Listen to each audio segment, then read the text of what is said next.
Help me, please! The chicken screamed as it ran wildly toward the church. Behind it, Mama Ijeoma chased with fire in her eyes, shouting for the villagers to catch it. But this was no ordinary chicken. And what happened next shocked the entire village.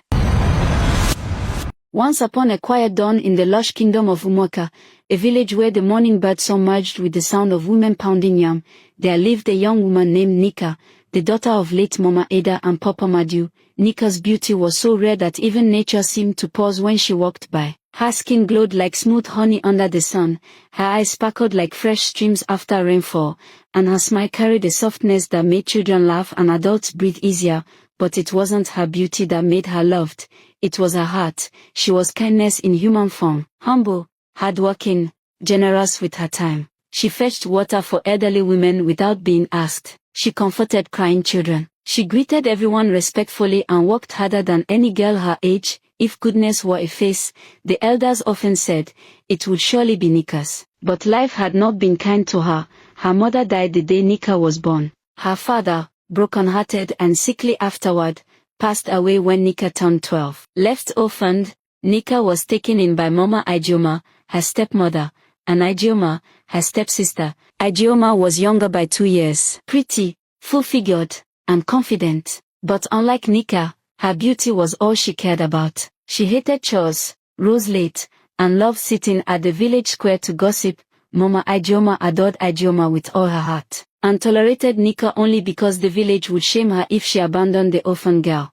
At least, that was what she told people, but deep within her heart, a storm brewed. A storm named envy. For every time someone praised Nika, the storm grew stronger. At first it was small comments. Nika, your voice is so soothing. Nika, you are too kind. Nika, you will make a wonderful wife someday. Each compliment hit Mama Ijeoma like a slap, when elders compared Ijeoma to Nika, saying, if only Ijeoma had your humility. The storm turned into fire. Mama Ijeoma hid it well. She smiled sweetly at Nika, even hugged her sometimes. But in the shadows of her heart, jealousy crawled like a snake. One harmattan morning, when dust danced lightly in the breeze and the air smelled of ripe palm fruits, the village beaters walked through the streets, banging their drums. Gather at the village square.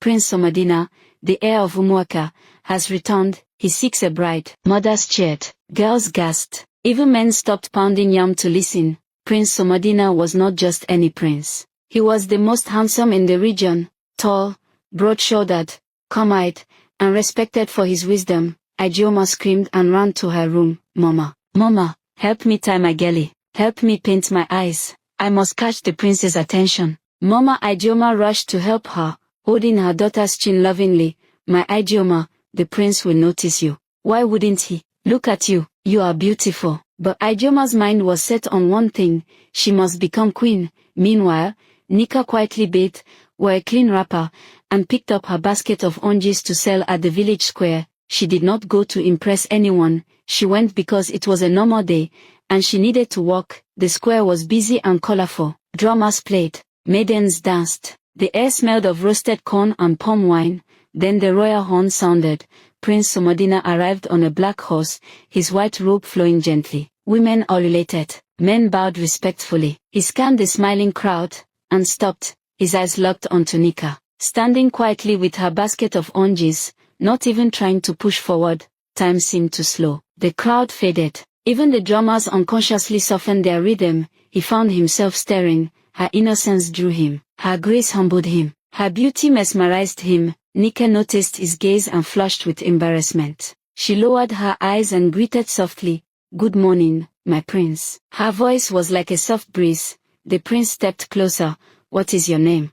he asked. "Nika, my prince." Her smile was gentle, sincere. Nothing like the forced smiles from the girls around him. He smiled in return, a beautiful name for a beautiful soul. Gasps filled the crowd, but none gasped louder than Mama Ijeoma.